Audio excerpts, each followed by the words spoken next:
Nous allons donc écouter la parole et l'enseignement. Nous sommes à l'enseignement numéro 23 pour aujourd'hui, concernant le sujet qui parle de celui qui ose dire qu'il est Dieu. Il a remplacé le bouc, le bélier et le taureau, qui étaient destinés pour l'expiation des péchés des enfants d'Israël, selon Lévitique 16. Dans Lévitique 16, nous voyons donc les béliers, les boucs et les taureaux pour l'expiation des péchés des enfants d'Israël, une fois chaque année. Et c'est ce schéma que nous allons vous enseigner en ce moment. En fait, j'ai déjà donné cet enseignement, mais je le rappelle aujourd'hui. Cette situation contredit directement la parole du Père Yahva, le Dieu d'Abraham, selon Deutéronome 4.2. Ne rajoutez rien et ne retranchez rien aux paroles. C'est dans Deutéronome 4.2 et aussi dans Deutéronome chapitre 13, à partir du verset 1, ou Deutéronome 12, 32. Nous allons donc lire maintenant Deutéronome 12, 32, car nous avons déjà vu autrefois le Deutéronome 4.2. Donc dans Deutéronome 12, 32, vous observerez et vous mettrez en pratique toutes les choses que je vous ordonne. Vous n'y ajouterez rien et vous n'en retrancherez rien. Voilà donc dans le Deutéronome 12, 32. Et dans Deutéronome 4.2, je vais répéter, Deutéronome 4.2, vous n'ajouterez rien à ce que je vous prescris et vous n'en retrancherez rien, mais vous observerez les commandements de Yahva, votre Dieu, tels que je vous les prescris. Cette parole précise bien alors que il ne faut pas rajouter ni retrancher les paroles que je vous ai données. De quelles paroles parle-t-on? Nous allons lire Lévitique chapitre 16 pour voir quelles sont les lois d'expiation des péchés pour les enfants d'Israël. Les voilà. C'est dans Lévitique chapitre 16, verset 3 d'abord, pour commencer.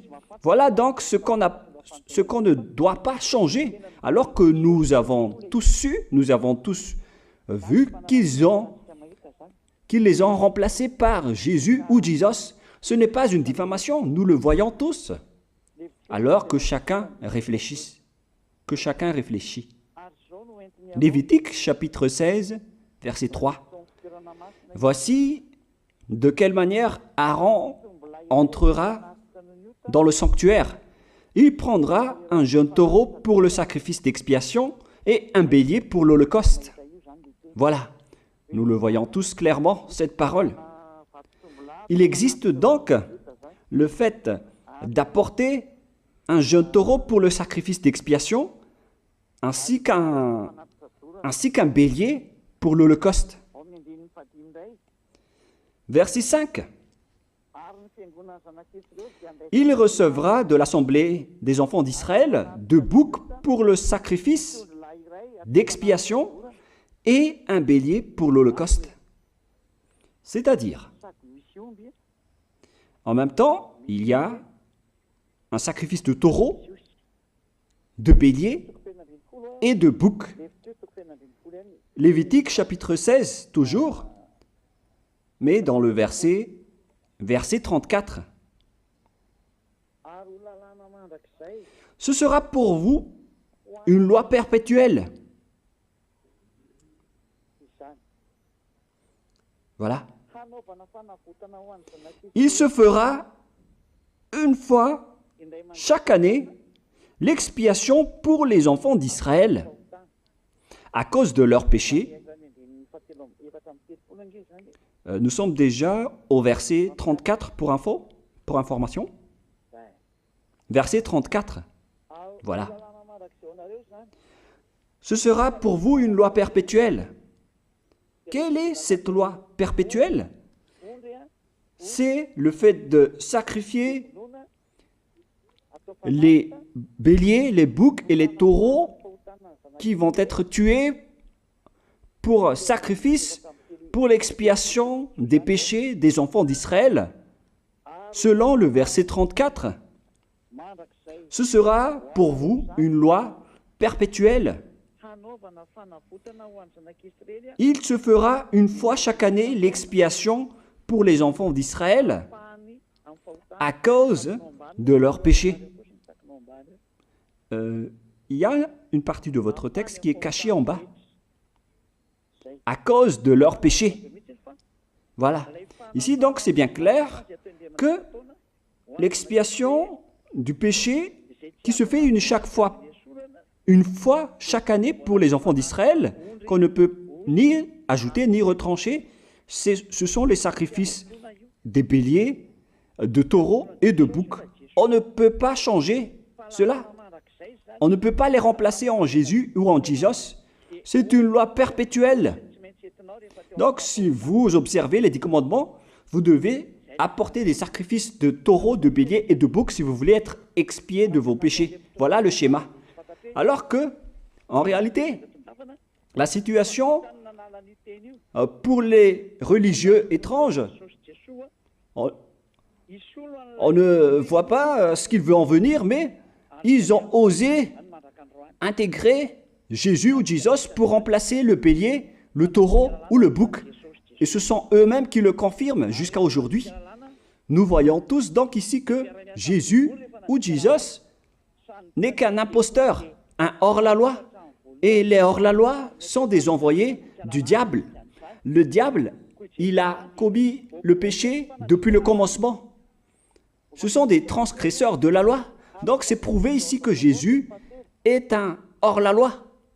Nous allons lire la parole, poursuivre, dans 1 Jean, chapitre 3. 1 Jean, chapitre 3, à partir du verset 4. Quiconque pêche transgresse la loi, et le péché est la transgression de la loi. Voilà, c'est bien clair que c'est le péché qui est la transgression de la loi. Un pécheur, donc, c'est un transgresseur de la loi. Et un hors-la-loi, c'est un pécheur. C'est clair alors que Jésus ou Jesus, c'est un hors-la-loi, c'est un transgresseur de la loi. Nous avons tous vu ensemble qu'il a pris la place du bélier et il a siégé, il s'est installé dans ce système. C'est pourquoi toutes les églises observent les 10 commandements et ils servent Jésus ou Jesus. Voici l'enseignement. Alors, regardez bien à travers ce texte et cette écriture que je vous donne en ce moment. Et soyez conscients, ça suffit maintenant d'écouter ces faux dieux, c'est déjà trop. Tant pis pour vous si vous allez encore les écouter. Soyez conscients que ce schéma n'est plus correct. Beaucoup de gens me diffament à cause de ce que je fais en ce moment. Ils ne supportent pas la vérité. Mais ça dépend de chacun de vous. Et moi, je vous avertis, pour vous qui vont être baptisés et qui veulent être baptisés, mais qui entendent les diffamations et les critiques des autres, ne croyez pas en cela. Ce ne sont pas du tout vrai. La parole de Élia est directe. Ce ne sont que des mensonges. L'ôtement du péché, ce sont des personnes qui sont non-pécheurs qui peuvent le faire. Ce n'est pas logique de dire que les fidèles sont ôtés des péchés et le leader est un pécheur. Ce n'est pas du tout écrit dans la Sainte Écriture. Ce qui est écrit dans la Bible, c'est que le bon arbre donne de bons fruits et le mauvais arbre de mauvais fruits. Et le bon arbre ne donne jamais de mauvais fruits, et le mauvais arbre ne donne jamais de bons fruits. Ce sont les bons arbres qui donnent des bons fruits, et les mauvais arbres qui donnent des mauvais fruits. Et donc, si l'ambassadeur de Yahushua, Zedia Elia, a produit des personnes qui ne pêchent plus, alors il est bon, il est une bonne personne. Il n'a jamais fait aucun mal, même pas le moindre mal. Voilà donc la leçon pour vous, car dans le cadre de ce baptême qui va arriver, il y a beaucoup de diffamation et de critiques. Donc je vous conseille de ne pas écouter cela, car ce n'est pas du tout la vérité. Ils font ça juste pour diffamer et blâmer la bonté de Yahushua, alors ne les suivez pas. Donc là, on voit bien que ce n'est pas de la diffamation. Nous avons tous vu ensemble. Je vous ai donné la parole. On a tous écouté et vu ensemble. On a jugé ensemble. Est-ce que ce Jésus ou Jésus a fait la vérité? Est-ce qu'il a dit la vérité ou pas? Si nous avons vu le livre de Moshé, venant du Dieu d'Abraham, qui a dit « Ne rajoutez pas et ne retranchez pas à ma parole ». Nous avons vu alors que ils ont remplacé par ce Jésus ou Jésus les sacrifices d'expiation du péché, en disant après que c'est ce dernier qui ôte les péchés. Ce n'est pas du tout vrai. Celui qui peut ôter les péchés selon les 10 commandements, c'est le bélier, ou bien le taureau, ainsi que le bouc.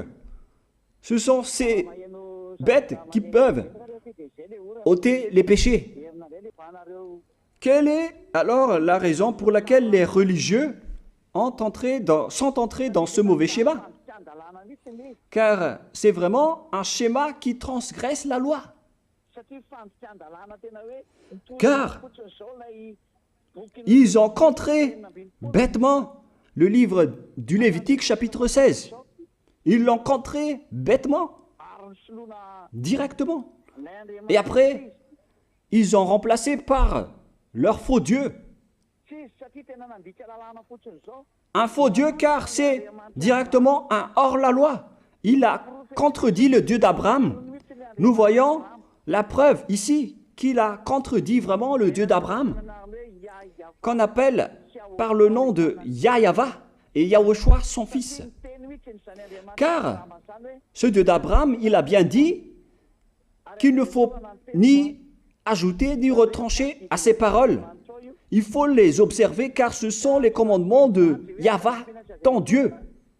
Et ces lois qu'on ne doit pas rajouter ni retrancher veut dire qu'il ne faut pas toucher au Lévitique chapitre 16, car c'est ce livre qui ôte les péchés. Alors que nous voyons tous que personne ne le pratique plus. Si les 10 commandements, si les prêtres et les pasteurs pratiquent bien les 10 commandements, alors ils doivent faire le sacrifice de bélier et de taureau et de bouc pour l'expiation de leurs péchés. Alors que nous voyons tous que personne ne le fait plus. Alors qu'en même temps, ils observent les 10 commandements. C'est donc de la transgression de la loi. Et en plus, ils ont enlevé le Lévitique 16 en le remplaçant par Jésus ou Jésus. C'est-à-dire qu'ils ont contredit la parole du vrai Dieu, le Dieu d'Abraham. Et est-ce que vous allez encore oser contredire cette vérité? Est-ce que vous allez encore dire que vous êtes dans la vérité, que vous êtes dans la justice? Mais qu'est-ce que vous cherchez? Vous cherchez à prier et à servir le Dieu d'Abraham. Si vous voulez servir le Dieu d'Abraham, vous n'allez pas enlever le Lévitique 16, vous allez restaurer le Lévitique 16. Mais est-ce que vous allez encore oser le faire? Est-ce que vous pouvez encore le faire? La réponse, non. Vous ne pouvez plus le faire. Alors que il s'agit de l'expiation de vos péchés. Et dans ce cas-là, c'est obligatoire de le faire. J'ai expliqué l'essentiel jusque-là et après je vais vous donner la raison pour laquelle ils ont fait cette grande folie en intégrant dans le Lévitique 16, à la place du Lévitique 16, leur faux Dieu. C'est vraiment de la transgression de la loi. Vous n'avez pas servi le Dieu d'Abraham. Il n'aurait pas dû faire ça jusqu'à la fin, car il a dit qu'il ne faut pas ajouter ni retrancher à ses paroles, alors que vous avez osé le contredire et les changer. Nous allons donc voir maintenant dans Psaume chapitre 40, quelle est la raison pour laquelle les prêtres et les religieux ont arrêté le Lévitique 16 en le remplaçant par Jésus ou Jesus pour remplacer les boucs, le bélier et les taureaux. Et je vais vous expliquer la raison. Et eux, ils ne peuvent pas le nier car ils l'ont fait. Et si, par exemple, ils ne connaissent pas, alors il ne faut plus faire du n'importe quoi. Il faut que vous soyez enseigné par Élia, si vous voulez encore sauver votre esprit. Mais si vous ne voulez pas, alors tant pis pour vous et assumez les conséquences. Psaume chapitre 40, versets 6 à 8.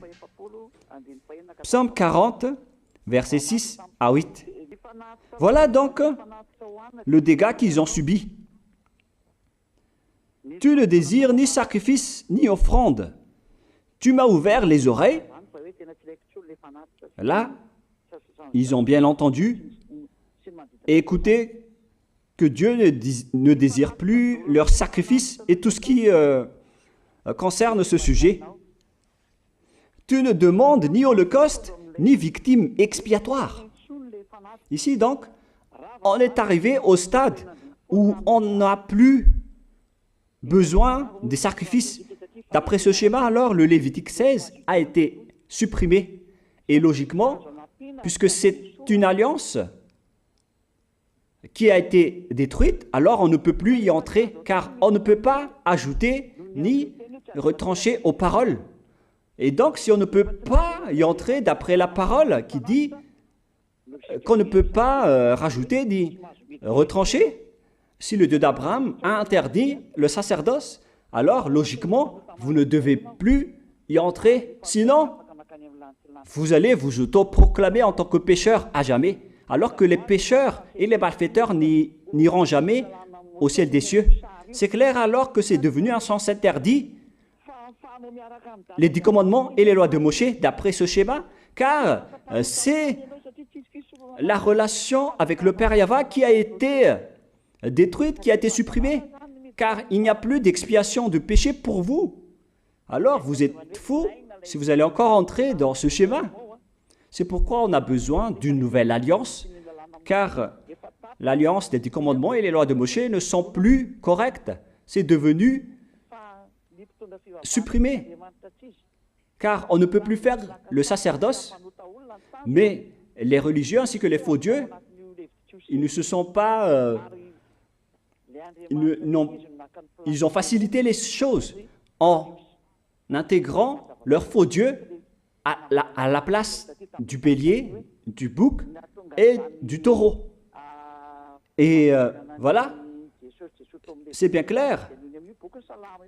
Et d'après eux-mêmes, ils ont dit que l'intégration de Jésus ou de Jesus, c'est d'après ce livre des psaumes. Vous voyez que ici, je n'ai pas dit du n'importe quoi, c'est la vérité que j'ai dit. Je n'ai pas incriminé qui que ce soit.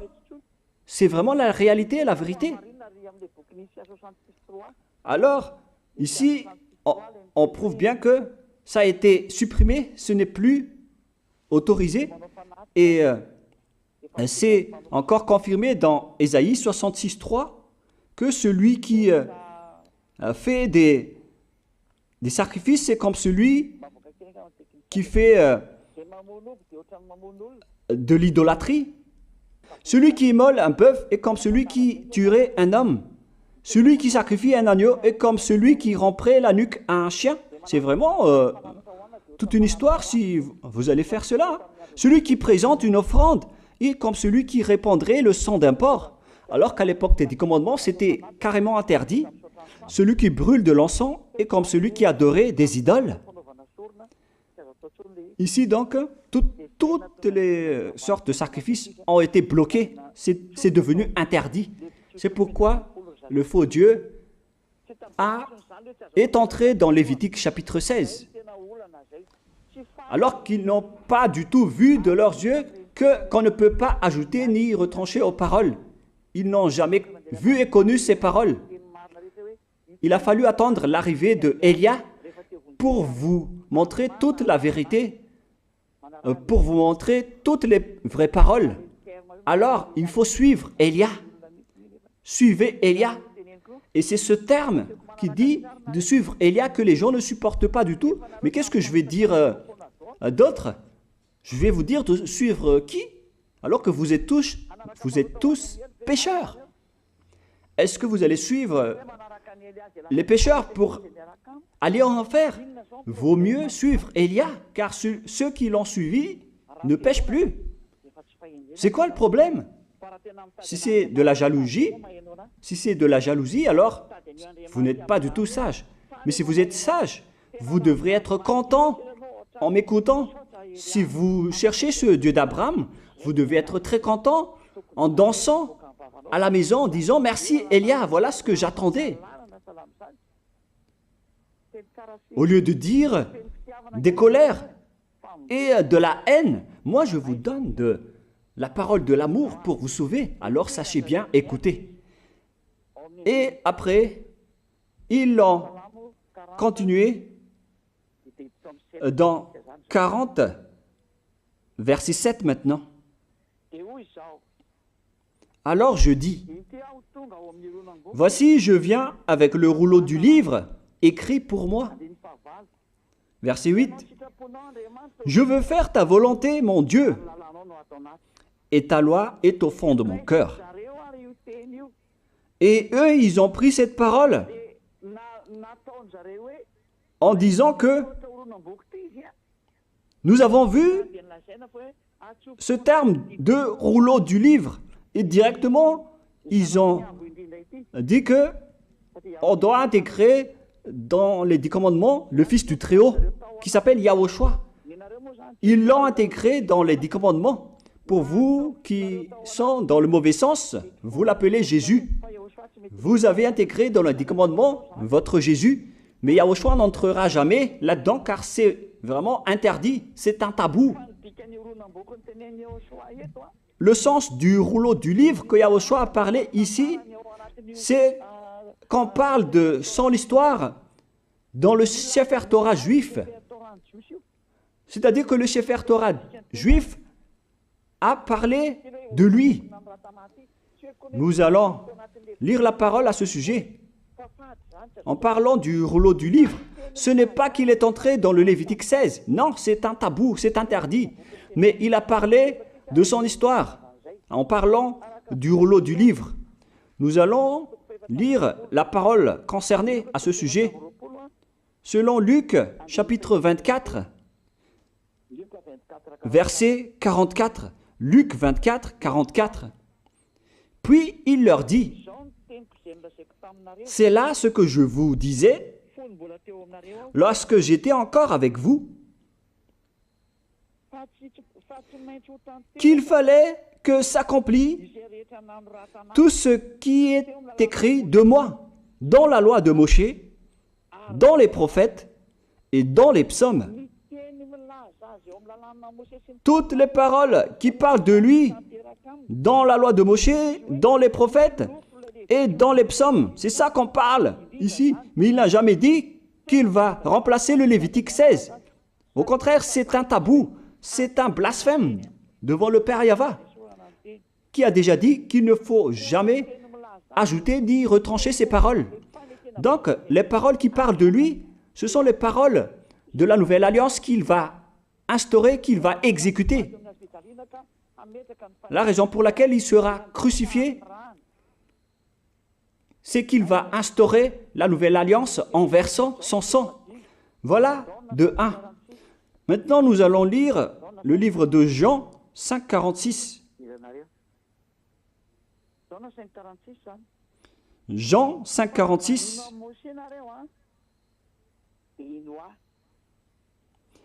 Alors, car si vous croyez en Moshe, vous me croiriez aussi, parce qu'il a écrit de moi. Il a écrit à propos de Yahushua.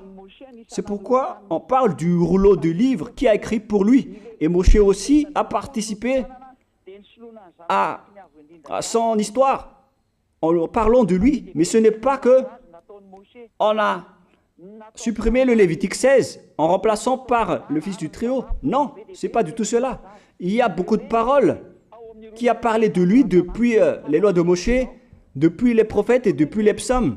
C'est pour ça qu'on parle du rouleau du livre qui a écrit à propos de lui. Mais ce n'est pas que vous allez supprimer le Lévitique 16 en le remplaçant par le fils du Très-Haut. C'est vraiment une abomination de votre part. Je vous ai donné maintenant l'explication. Il ne faut pas rajouter ni retrancher aux lois de Moshe. C'est une alliance en bonne forme qu'on ne peut pas toucher ni enlever. C'est dans Galates 3,15. Galates 3,15. Une disposition en bonne forme ne doit pas être changée ou transformée. Les lois de Moshe, c'est une alliance en bonne forme qu'on a versé le sang de Zébu en plus. Donc on ne peut ni retrancher ni rajouter. Le pire alors, c'est que vous qui êtes les fidèles de Jésus, vous l'avez intégré dans les lois de Moshe en remplaçant le Lévitique 16. On parle de votre Jésus ou Jesus. Je vous pose la question, est-ce que vous oserez dire que vous n'êtes pas pécheur à ce sujet? Car c'est vraiment de la transgression de la loi de la part de votre faux Dieu. Donc s'il est pécheur, alors logiquement vous êtes aussi pécheur. Et vous-même, vous avez dit que vous êtes pécheur. Voilà ce que vous avez fait. Et vous n'allez jamais être épargné. C'est pourquoi je vous appelle tous maintenant. Soyez baptisés et sauvez votre chemin, c'est-à-dire votre esprit. Sauvez votre esprit car il ira en enfer si vous ne le sauvez pas. Pour vous qui serez baptisés bientôt, l'explication est claire. Alors prenez une décision maintenant.